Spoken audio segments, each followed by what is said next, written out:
wolves represent a key element of our wild that has been missing for so long. You're okay. Running a cattle operation is volatile. Running a livestock operation is volatile. This is our livelihood. You know, this is how we make money. Once a year, we get one paycheck. Our Achilles heel with these wolves are obviously, when they take an animal's life, that's the obvious hit.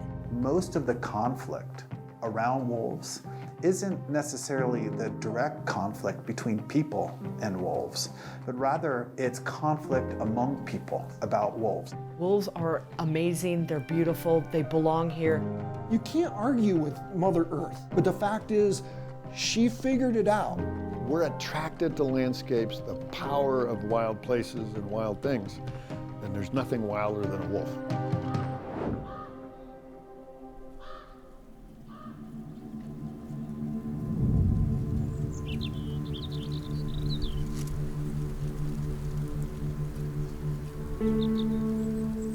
Wolves definitely bring out the feelings.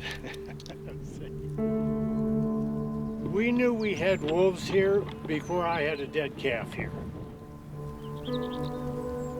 The first kill started over there. There's like a hay enclosure over there.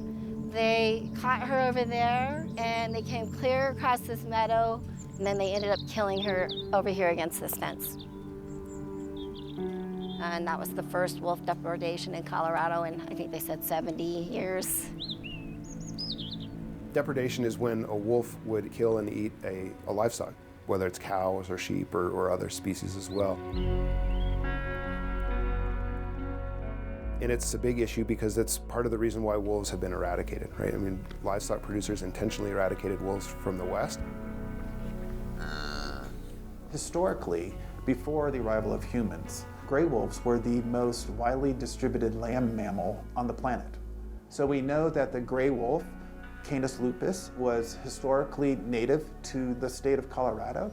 It was distributed throughout the state in all major habitat types. Gray wolves inhabited the entire Colorado landscape. They inhabited the entire lower 48 states. The little Mexican wolf was more down in New Mexico, but gray wolves, timber wolves, were here in Colorado. And the miners saw them, the ranchers saw them, the hunters saw them, and shot them. It was just this mass slaughter based on the idea of progress, based on the idea that ranchers, farmers were here to stay, and there was no place for wild animals that were predators.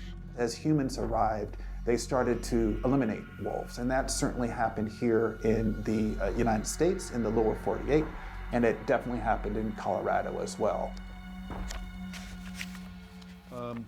This image is of a wolf killed in Newcastle, and I think this was the wolf that just got lonely and kept coming back to the ranch because the rancher had a dog, and eventually he kills the wolf.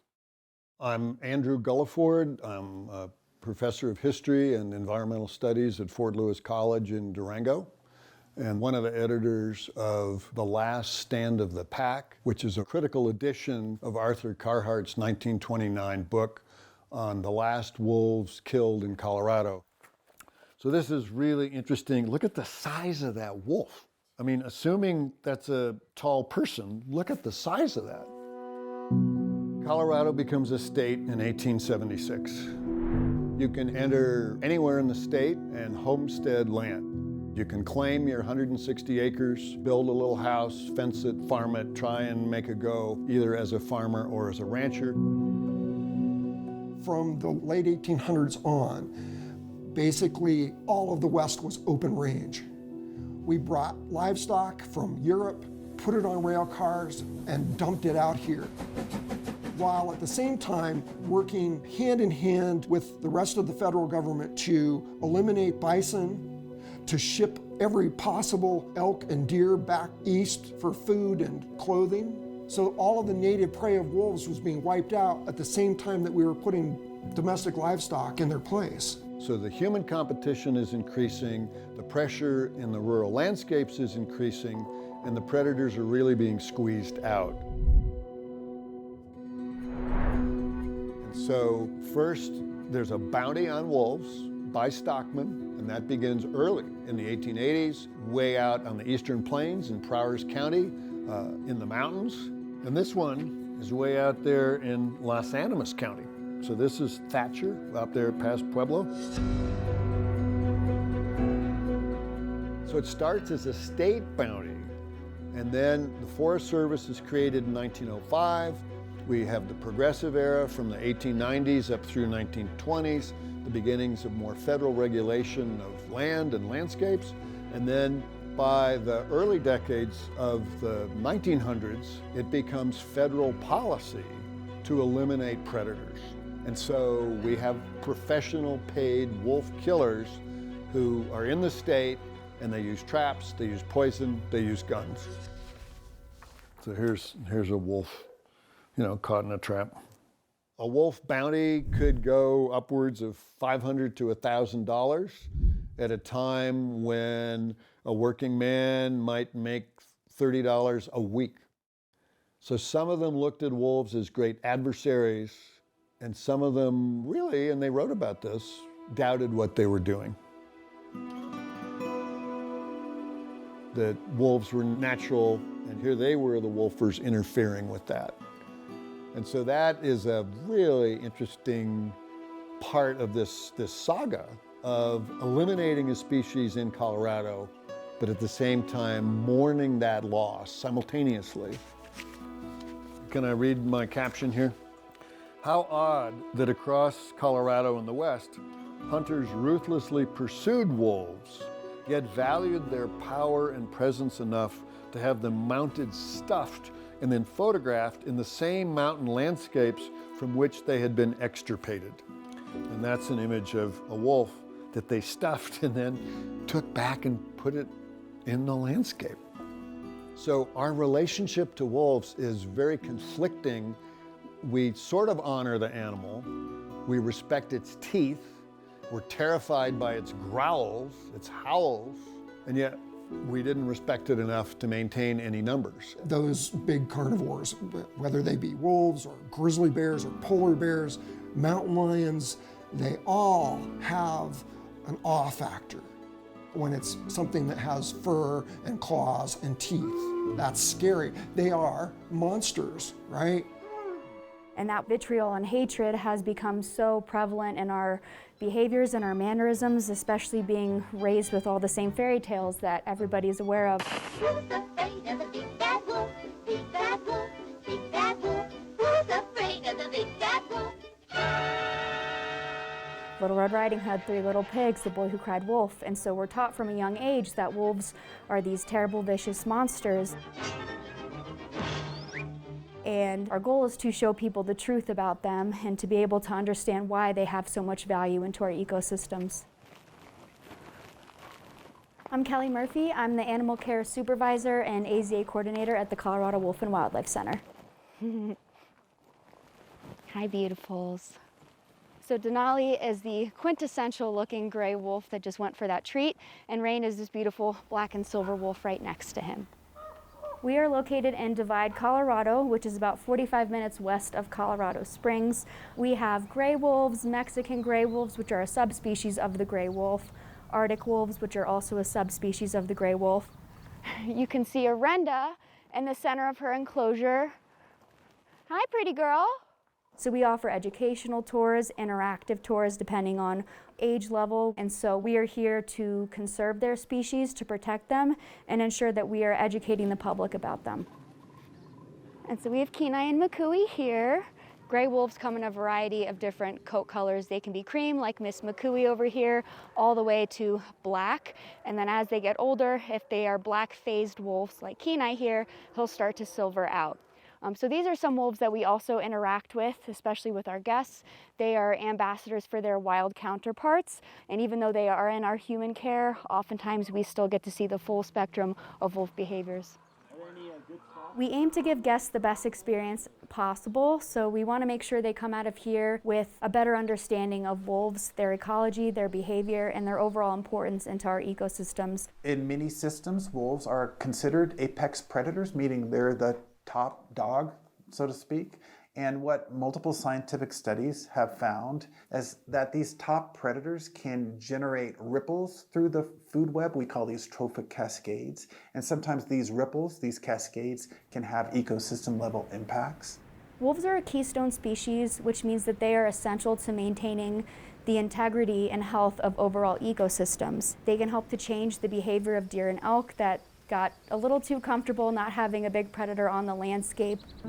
There's been many studies of wolves, particularly in national parks, like Yellowstone National Park, Isle Royale National Park, and then Banff National Park up in Canada. And what these studies have suggested is that wolves can play an important ecological role. For example, they can reduce overbrowsing by various big game species like elk and deer and moose, which, as we know, can help protect vegetation.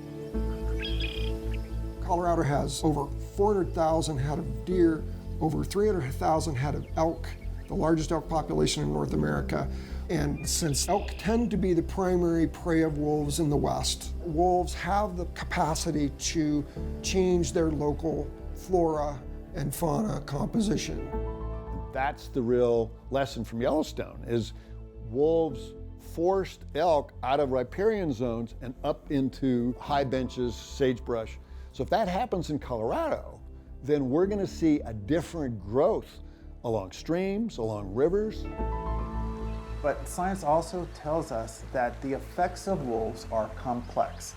They're complicated. So up in Yellowstone National Park, it's clear now that wolves weren't solely responsible for the kinds of ecosystem level changes that we've seen in Yellowstone over the last 25 years since wolf reintroduction in the mid-1990s. There's now subsequent science out there that says, well, it may not be as profound as everybody had said it had the potential to be, but that's because things were so damaged to begin with.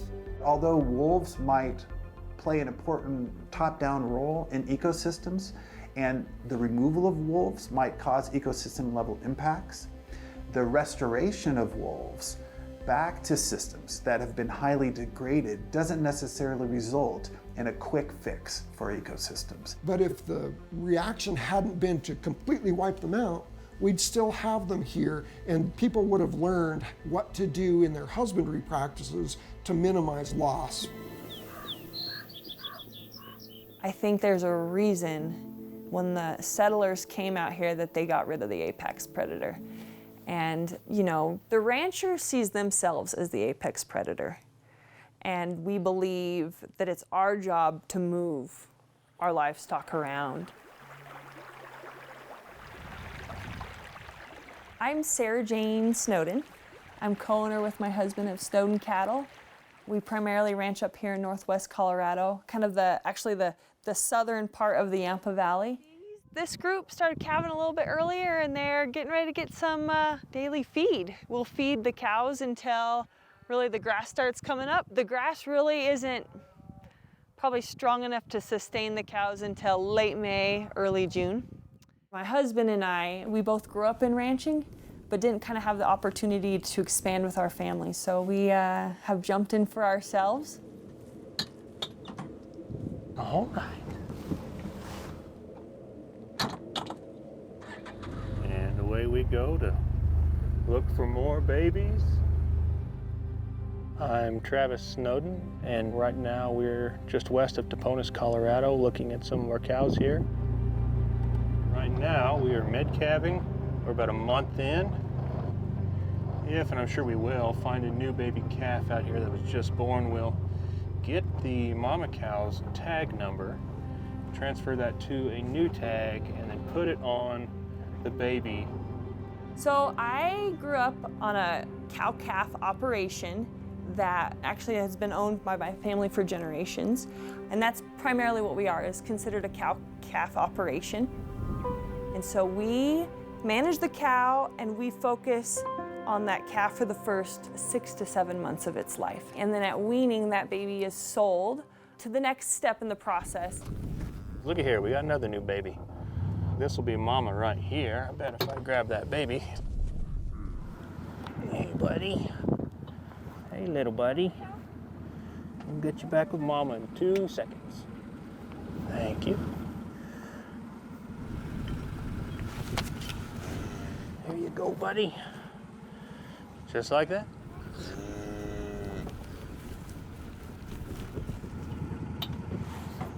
Perfect, let's do it again.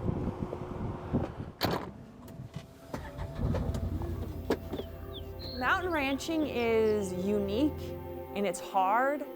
There's definitely easier ground to manage cows on, but the only good crop to grow up here is native grasses, and we can't harvest them, we need to graze them. When my family settled here in the late 1800s, they tried their hand at potatoes. This used to be a big lettuce area, soybeans, lots of different crops, and they just don't thrive. This environment's harsh for farming. And so this land needs to be used for something. We need to manage these landscapes and keep them working and live off of them, and livestock is stayed for that reason. Just like that, he's done.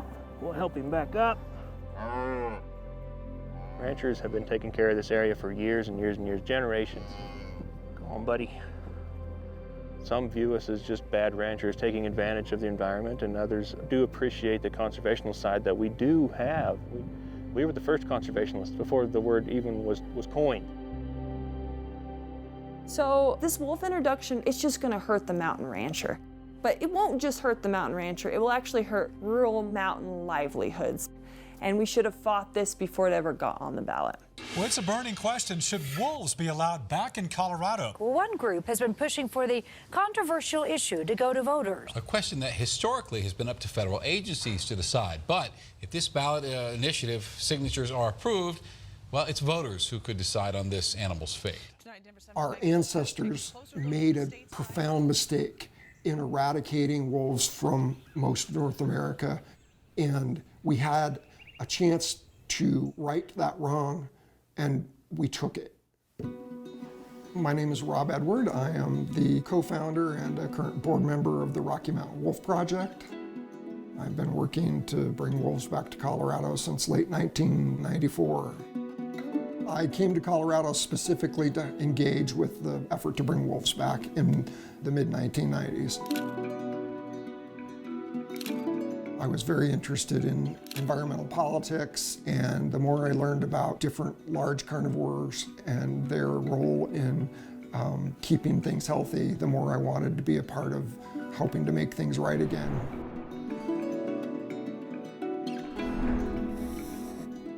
And then I stumbled across an ad for a small nonprofit based in Boulder called Sinopu that had a sole focus of trying to restore wolves to Colorado, and I said, I'm in.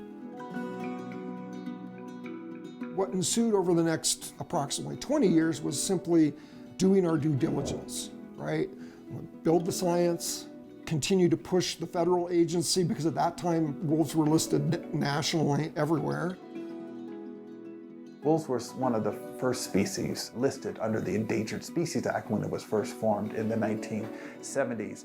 Currently, wolves in Colorado are protected as an endangered species, both by our state Endangered Species Act as well as the federal U.S. Endangered Species Act. What we knew from the get was that people do really seem to like the idea of having wolves on the ground.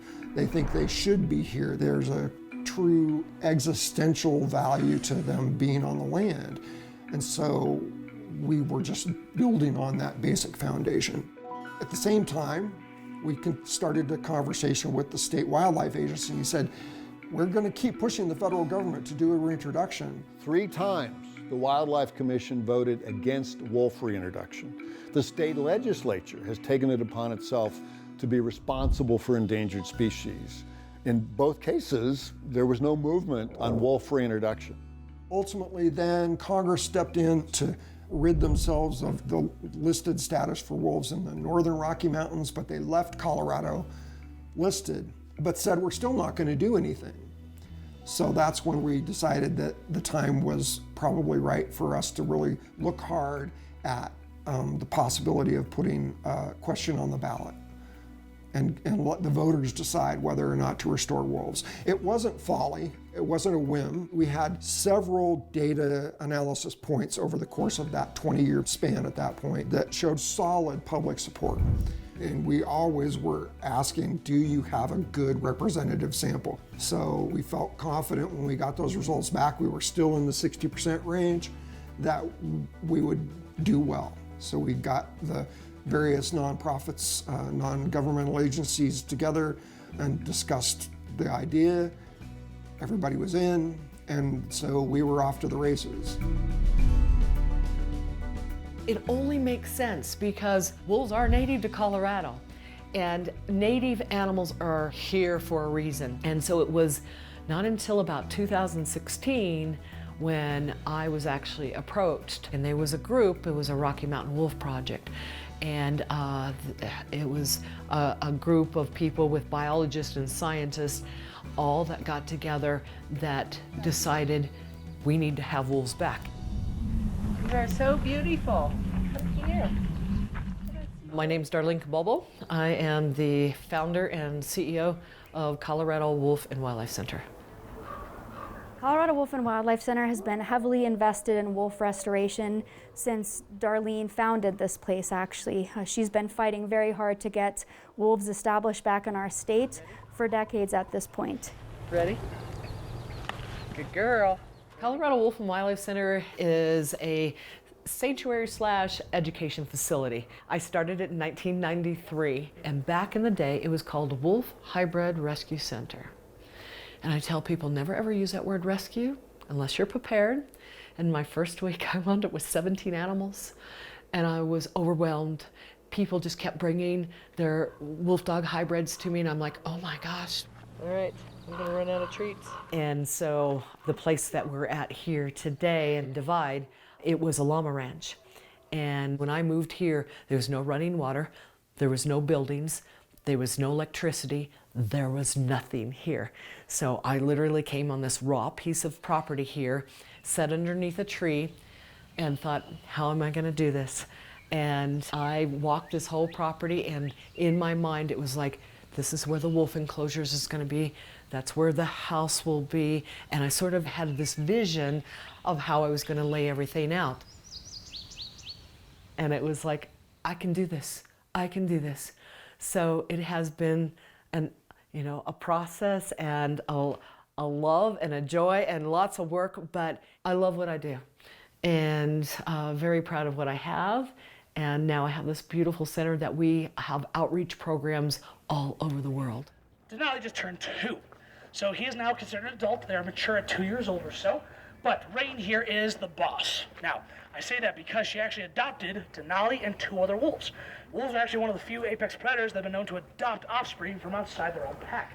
We go over so much about wolves and the history and the biology and answering questions, but I needed to do more than that because there was one thing that was missing from Colorado, and that was the howl of the wolf. 1, 2, 3.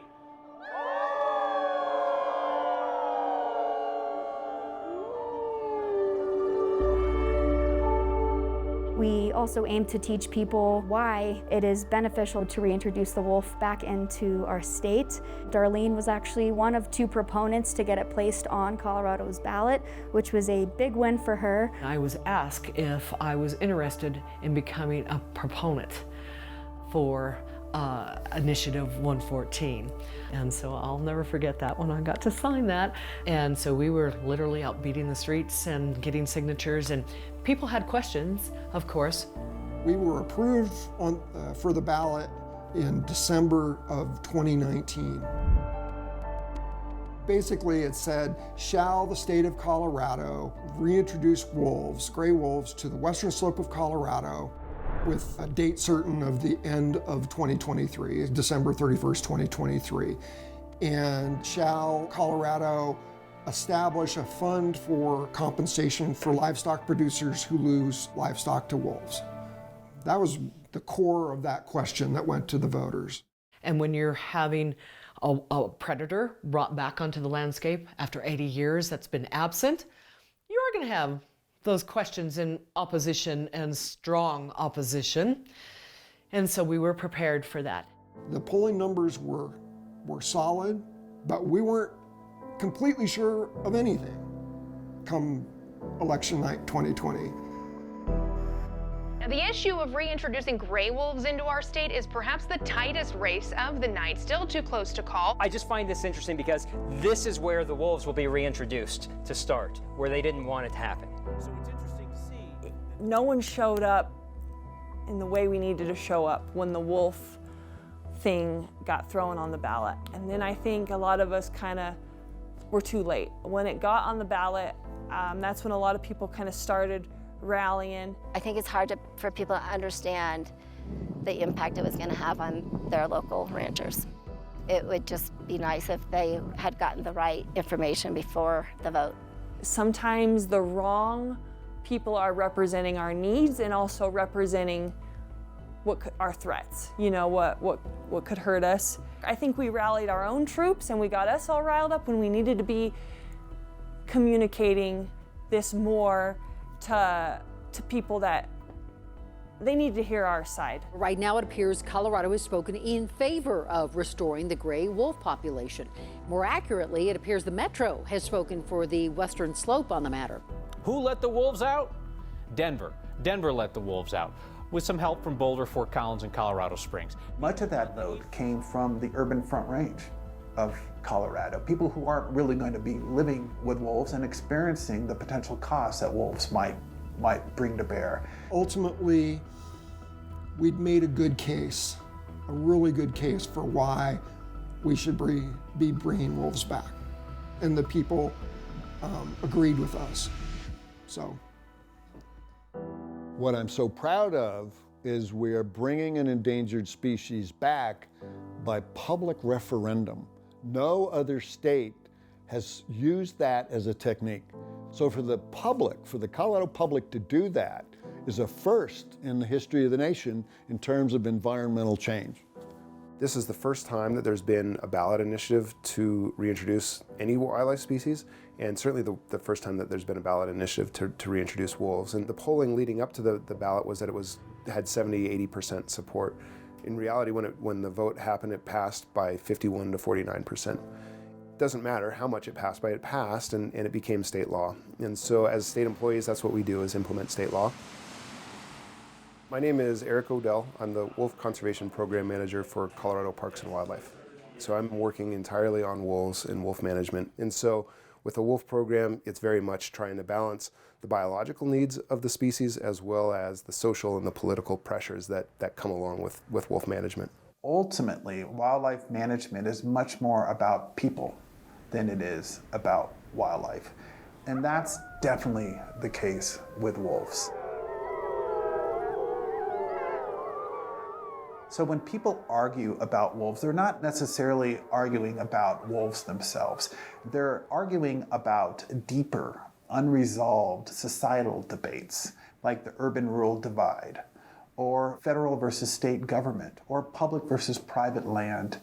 So when people argue about wolves, they're often arguing about these more unresolved debates than they are arguing about wolves themselves. The CPW team is taking the responsibility to establish a wolf population very seriously. Right? We're doing what we can to restore wolves, to protect wolves, and to address the concerns and the impacts that people are going to sense and going to feel from having wolves on the landscape. And so after the November 2020 vote, we then went into a really intentional process where we convened two groups, a stakeholder group and a technical working group. And the stakeholder group represented everybody that you might expect from wolf perspectives. And so they really were convened to provide us input as to what the social concerns or social hopes were for wolves. I was a member of the SAG, which is the Stakeholders Advisor Group. We would meet once a month for anywhere from 2 to 3 days wherever CPW, Colorado Parks and Wildlife, decided that we was going to have a meeting. So a lot of it was Western Slope area. We'd everywhere from, out by Steamboat to Grand Junction, Denver. So we were all over the state. Alongside the stakeholder group, we had a technical working group, and that was made up of wolf professionals, wolf managers from other states, people that were involved in the restoration of wolves in Yellowstone and central Idaho in the mid-1990s. And so we had a lot of expertise to glean from them on a lot of the really technical, logistical kinds of things. And so each of those groups met for, on a monthly basis, about once a month. I did that for 18 months, along with 16 other people. There was 17 total of us, and it comprised of producers, both cattle, sheep, landowners, biologists, a whole variety. Neither of them were writing the plan themselves. They were just providing the input to us to staff as we put that plan together. So in May of 2023, we presented the final plan to the commission that described how we were going to restore wolves, where we were going to source wolves from generally, all the different kinds of aspects that go along with wolf management. It was a whole group of people trying to come up with a plan to bring wolves back. And one of the things we all agreed on was compensation for any losses of livestock. Our livestock depredation program is geared to pay the fair market value of livestock. And so we will pay up to $15,000. Doesn't mean that any animal that's killed will automatically be given a $15,000 check. But for any animal that's killed, we will pay the fair market value up to $15,000. I do believe that the reimbursement plan that the state of Colorado has in place right now, I think that that's fair. But our Achilles heel with these wolves are obviously, when they take an animal's life, that's the obvious hit. That's the hit we can calculate and probably get reimbursed for. But these are the parts that people don't understand that actually more financially make or break an operation, and that's breed up. It is a science. There's a science to it. There's a method to all this madness. It's not quite as simple as buy a cow, turn out a bull, and there you go. We're at a very high elevation, probably 8,500 feet right here, and we'll graze up a little over 9,000 feet. So we need to focus on the genetics that will allow them to thrive at those high elevations. We don't want to go backwards just by breeding to any bull. You can't just go anywhere and buy a cow and bring it back here because they won't live here. Cows have a really hard time with high elevation, so it's a lot of years of breeding to get them to live at this elevation. Hey, buddy. You doing okay? She was born this morning, so she just new to the world. So we'll leave her alone. She's got a good mama. Wolves cause more problems than just physically killing calves. Not only do they do that, they cause stress to these animals. I mean, we, as producers, as managers, manage these cows the best we possibly can to keep stress low. And these wolves, I think, will cause more damage to these herds that we're out in today just from stress. When those wolves are present, cows won't cycle to be bred, or if they are bred, they might slough a calf. Cows don't do well being stressed. That's why we work really hard to give them a very happy, easygoing, awesome life in a cow-calf operation. When they're happy, they're good mamas, they make good milk, and they continue to stay a part of the operation. So the potential conflict between wolves and livestock is certainly one of the most contentious issues here in Colorado. And what the data tell us is that most ranchers would not experience direct conflict with wolves. However, we know that some ranchers will. And it's important not to minimize those potential impacts, because when wolves move in and stress or attack or kill livestock, that's a significant both economic and emotional impact for ranchers. Wherever wolves share the landscape, there will be inevitable conflict. But there's a lot of misconceptions surrounding that as well. The wolves are going to decimate all of the livestock that reside on our public lands. But public land is not just for cattle and for grazing allotments, it's also for the public. That is our land to recreate on, it's our land to be able to bring our species back if we think that that's a valuable choice. At Colorado State University, we certainly have expertise in wildlife ecology and conservation biology and carnivore ecology. That's my expertise. So at the Center for Human Carnivore Coexistence, otherwise known as the CHCC, we integrate education, research, and outreach to reduce conflict and facilitate coexistence between people and predators. So here is the habitat suitability model for wolves in Colorado in the wintertime. So when we look at this map, the green are areas where wolves might have a higher likelihood of persisting in the state and a low conflict risk. And what's important is the purple. These are areas where wolves might reside, but then wolves might come into conflict with people. So these maps that we developed with the assistance of Colorado Parks and Wildlife were actually used by Colorado Parks and Wildlife to help guide where their wintertime releases for wolves are going to be. Wherever wolves and livestock or ungulates share the landscape, there's going to be depredation. That's just what wolves do. They're carnivores. And so what we're trying to do is put wolves in areas where there's the smallest likelihood of them getting involved in that. And so what was Proposition 114 became Colorado statute, and it was very clear. It said that we had to begin the reintroduction by December 31st, 2023. And so as our director reached out to other states, Oregon Department of Fish and Wildlife was the first state to make an agreement. So we drove out to Oregon in mid-December and began our capture operations on December 17th, was the first day of helicopter capture. We would fly those animals from Oregon to Colorado, and then once we landed at the airstrip in western Colorado, load them into trucks and drove them to the release site, where we then opened the crates and set them free.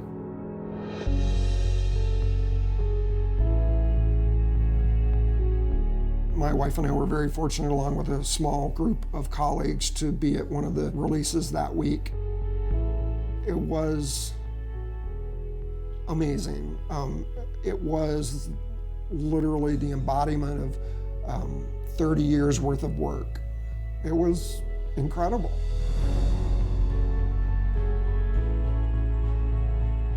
I had the honor and the privilege to be able to watch this historic event, and it even makes me want to cry right now, because it was the most exciting, beautiful thing that I've ever seen, to be able to watch them and know that these wolves have not been there for 80 years.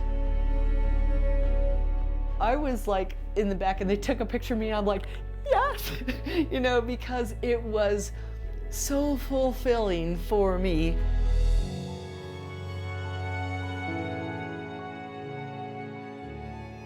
And the first 5 animals were released on December 18th. And then for the next 4 or 5 days, we released an additional 5 animals. And so in that 5-day period, we released 10 animals. We had a dynamite team. We had really good support. Everything went as well as could be. And we're learning. You know, we're continuing to learn about how to communicate about wolves, how to educate the public about wolves. You know, the outreach that we've had with the CPW, honestly, we're pretty frustrated. I feel like they don't communicate with us since they've been reintroduced. Actually, they didn't even share when they got reintroduced. And that was very close, an afternoon's run from our home. A week later, we heard one howling from our bedroom. Right now, it seems that we, as ranchers, are getting secondhand information. I wish there was more clarity from the state, not only the state, but Colorado Parks and Wildlife, with the location, where the wolves are at, their status, their health, such. I just wish there was more clarity. With mountain ranching comes many challenges. The climate, one, poses a challenge in itself, but you have so many cows in one spot here that we're trying to care for the best we can, and we might be tagging a calf just like we did, or taking notes in our book just like we did, and see something run across that hillside. We don't have time to go check it out. And just the stress, you might hear a cow bawl, or you might hear some commotion or 3 or 4 cows bawling about something, you don't know what it is, and your mind just immediately goes to, is it a wolf? When we set out to do this after the November 2020 vote, realizing that wolves are very contentious. We're never going to please everybody. We're doing absolute best that we can do. We're a very science-based approach to this. Science-based in the terms of what is the species need, and science-based in terms of what have we learned from the public, and what is the human side of wolf management. So where you just walked through is where the wolves typically used to come through. In the wintertime, I'm the only cattle up here. And the wolves spend a lot of time moving between that area over here and that direction that way. So they cross through here a lot. So I'm in their path and I'm a food source. Today we are at the Gittleson Ranch and we are learning about the increased amount of wolf depredations and the negative impact wolves are having on our agricultural communities. We have brought together a large coalition of ranchers, agricultural leaders, lawmakers, as well as folks from Colorado Parks and Wildlife, Department of Natural Resources, and the Department of Agriculture to come together to learn how we can work together to best support our agricultural community when facing the onslaught of wolves. So we're headed right out here to, this is the meadow that we keep our yearlings in for the winter. And why are the calves targeted? Because they're little and easy. Yeah. I mean, mama cows protect them, but like the one mama cow, she tried so hard to protect her baby, she couldn't even stand up anymore. Oh my gosh. And they still killed it, right? Wow. So when you have a pack of 6 or 8, I mean, it's just not gonna, one cow can't fend off a pack of wolves. Now they've learned they can take down a big cow. So what we were doing out there isn't going to work anymore. My strategy is to listen to what their concerns are. I think that if we can continue to be proactive, continue to reach out to the landowner groups and just the various constituents, the various stakeholders throughout the state, not only on the West Slope, but also on the East Slope, we'll work to make this a successful program for everybody. Even those that are concerned about having wolves, will make the whole effort successful for everybody that's involved. I brought this out here, so this is, for us, has always been a very effective tool. They're cracker shells, so these are not as consistent. Sometimes they hit the ground.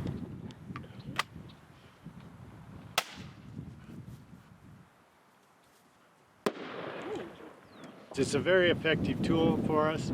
It's worked when I've had things going on in the cows. We've been able to shut it down right now with this. There's a variety of different strategies to try to reduce and prevent conflict with wolves. Tools like scare devices or fladry, which is flagging, or livestock guardian dogs. All of those approaches might help deter wolves from areas with livestock. These are different tools in the toolbox that you need to pull out and use. So we have fladry, we have fox lights, something that flashes and things like that. When not only wolves but other predators see something like that, they're very wary of it because it's something that is not natural to them and it can help to keep them at bay. So they are very neophobic, which is the fear of new things, and we see a lot of that even in human care with our animals that we've hand raised. Oftentimes if you scuff the ground the wrong way, if they see anything new or novel, they're a little startled by it and they'll run in the opposite direction. Now, I'm not saying that right there will solve all problems, because it won't. Because wolves are smart. They're very intelligent animals. There's guard dogs. You get guard dogs out there. There's even guard donkeys. There's different animals that can help. So one method to deter the wolves is to install fladry. It is cable with flags ever so many feet. The reason we don't have it here is the fact that we are spread out so far. And it would take an absolutely tremendous amount of fladry. And so what we do is just try to have more boots on the ground. We try to be out here absolutely as much as we possibly can, all day, all night. Some of the mitigation techniques that we've been advised about and that are really popular are the range rider. And that was kind of our idea in definitely getting an employee this year, is going, hey, if we can get into these cows more human presence, more human climbing off the horse, and because a lot of where our cattle spend their summers, you need to either be on foot or horseback. Like, you're not gonna get a four-wheeler up there. These cows are about to go to that trap up there, or that meadow up there, and over here we got two calving groups. There's kind of our youngs and our old calving group, and then kind of our strong, big mature cows. They're calving in the far off group. Every area is so different, you know. A lot of us are trying different things. Not every single one of us is doing the exact same type of mitigation. Honestly, we think we're managing our cattle the best that we know how to do, and through our mentors and through generations of practice, we're going to continue to do that because we don't want to sacrifice health. I'm Karen DeLion, and we also ranch over in the Rand area, and I'm just here to get any information from all sides that I can get. A lot of us have been also calling Donnie Gittleson quite a bit, and he's tried a lot just for experimental purposes. Some of the other things we used, this cattle do not like. Okay, when you put it on them, we were hoping that it would help keep wolves away for a while, but what I noticed was after a while the cows figure out how to keep this quiet most of the time, and then if they do start running and making noise, the rest of the cows go away from that cow. So now I have a cow by herself. An important point to make here with these conflict reduction tools is there's no magic silver bullet. There's no one tool that's going to be 100% effective. Now we know that there will be depredations, right? That's what's going to happen. We're prepared for that. We've got a compensation program to pay for that. We've got staff on the ground implementing a lot of non-lethal tools, trying to get out and be proactive. We've bought a lot of things that people told us to try, just to try it, because when you're in it, you'll do anything to stop it, right? And my husband, he has loved being a rancher as long as I've known him, I met him when he was 22, and he's ready to quit because it's just not fun anymore. I'm thankful that there's a lot of resources out there, but we still have a business that we could lose. And I think a lot of us are really bitter and frustrated about it because I would much rather put that money somewhere else than fighting off a predator that we never had problems with. We treat our animals very well. We don't want to see them killed brutally, and it's just really stressful. You don't sleep, even when you're not out in the cows. Every little noise you think is a wolf. The game cameras are incredibly time consuming, but they seem to be relatively effective. We don't ever catch the same wolf on the camera more than once, for the most part. They seem to avoid it after they've been caught on it.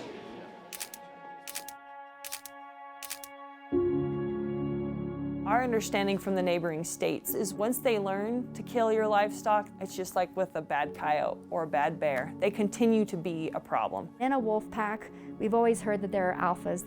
That term has been sort of misused over the course of time. Now scientists typically refer to them as the breeding pair. So in the wild, you would have mom and dad, who people used to refer to as the alphas, and then their pups. They all work very closely together, not only to survive, but they all bring different tools to the table. And that's another reason why we advocate so hard for non-lethal measures, is because when wolves come into conflict and we kill one of the breeding members of the pack, you have now taken an elder, an animal that has so much valuable information, not only for survival, but for teaching their pups how to hunt, what's appropriate to hunt, what to stay away from in case it can potentially harm you or kill you. If they won't settle here, then they won't settle here. But if they get comfortable here, we're gonna just see a growing problem, especially if we're not allowed lethal control. I personally don't want lethal control for myself, but I do think that if we have a wolf that has proven to do some depredating, they've learned how to get the easy meal and they will continue. Since wolves are a federally endangered species in Colorado, take is prohibited. And take is a really general term that means not only lethal take of an animal, but also harming, harassing, chase, all of these different kinds of words that mean that it's changing the behavior of animals. And so all of those kinds of actions were prohibited. Colorado Parks and Wildlife had to secure a permit from the federal government, from the U.S. Fish and Wildlife Service, who manages wolves because they're listed under the Endangered Species Act. That permit, in part, had a special provision called the 10J rule, which allowed Colorado Parks and Wildlife to have more management flexibility for wolves once they're restored here in Colorado. It's called 10J because it's from Section 10 of the Endangered Species Act. And what it fundamentally does is it allows some of those actions that would otherwise be prohibited to occur.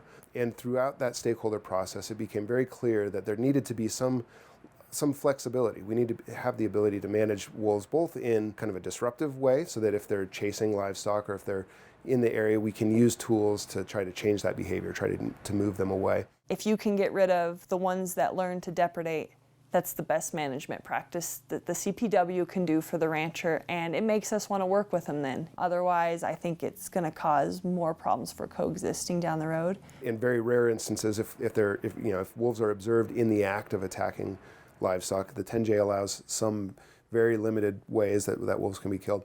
If it's not in that situation, the Fish and Wildlife Service will prosecute that, and there are substantial fines and implications, potentially jail time for killing any endangered species. And so killing a wolf that's not part of the 10J process is definitely an illegal effort and will be investigated. I just hope that we really don't have problems with them. I really hope that they only go after wildlife. And I think if they can stay at a manageable number, we should have less problems with them. And so right now in Colorado, wolves are both federally endangered and state endangered. And so to be downlisted to state threatened status, we have to have 50 wolves for a period of 4 years. If we then get 150 wolves for 2 years or 200 wolves with no time constraint, if we meet that minimum count of 200 wolves, then we can downlist from state threatened, or delist rather, from state threatened to a non-game status. And so that means that we're confident that we have a self-sustaining population of wolves. That's as far as we go. We don't talk about what management of wolves looks like.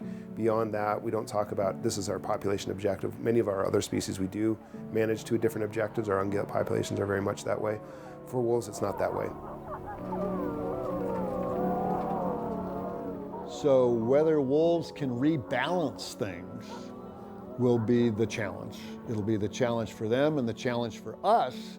Can we tolerate being around a toothy, vicious, killing predator? And we'll see. As we live with wolves, what's it like to live with 200 wolves, or what's it like to live with 500 wolves or 1,000 wolves? And time will tell. But the plan will be revised probably several times before we get to that point. And so this is year one of probably a 3 or 5 year process of restoration, and we'll see how all of those different animals that get reintroduced interact and start to breed and have pups, have packs, develop packs, and start to defend territories. And so what's exciting is we can now begin scientific research right now. So we have an opportunity to look at where wolves are being reintroduced and seeing, will they create some sort of environmental change? And my hunch is yes, but how much and where and when, that's hard to say. What we hope for wolves here in Colorado and at the CHCC is for coexistence. We define coexistence as having sustainable populations of wolves, co-occurring with thriving human endeavors, including ranching and rural livelihoods, with minimal conflict. So we're working to help people live with wolves, and we're working to help wolves live with people. I'm curious how the next decade's gonna look. No ranch fully manages the exact same, even if we're just miles apart. We have different ground, we have different natural resources, different lays of the land, so it'll be interesting how it all plays out. Good boy. We work very hard to ensure that there are proper resources out there for non-lethal tools, and so that we can foster coexistence overall, because It's not an us versus them thing. At the end of the day, we all want the same thing. We want our landscapes to be healthy and thriving. We want cleaner water, cleaner air, and we want to be able to have that landscape thrive for generations, and wolves will help us get there. You can't argue with Mother Earth. The fact is, she figured it out, but one species has done a lot of damage in the course of a few hundred years, right? And so as a member of that rather destructive species, I am extremely dedicated to trying to do things differently and undo some of that damage. Through education, hopefully people will understand that wolves are amazing, they're beautiful, they belong here, and we still can have our producers out there too, and we all work together. I hope in the future we can, hey mama, get past this point of I'm on this side, I'm on this side. I kind of hope we all learn to work together. All right, good mama. You know, we're not just mean ranchers up here opposing wolves at all. We're trying to support our livelihood, and this is our life. I mean, the wolves are here, they're introduced. I feel like now we're at the point where we need to learn to manage it. And I hope in the future, and I think we'll get there, and that we'll get to the point where everyone works together.